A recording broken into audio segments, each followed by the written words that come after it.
చౌడేశ్వరి అమ్మవారికి దీపాలు చేసి ఆ రోజు హారతి ఇచ్చాము.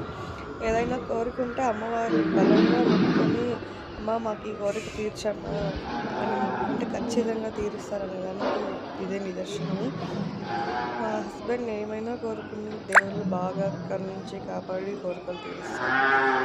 అమ్మవారి మీద నమ్మకం పెట్టి మనం కోరుకోవాలి, కానీ మన కోరికలు ఖచ్చితంగా నెరవేరుతాయి.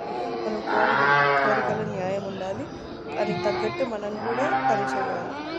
ఊరికే కోరిక మాత్రమే కోరుకోకూడదు, మన ప్రయత్నం మనం చేయాలి. తర్వాత ఫలితం అనేది అమ్మవారి ఇస్తుంది.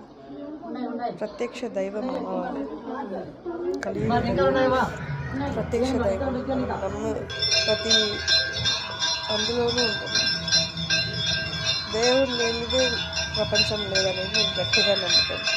దైవభక్తి చాలా బలం.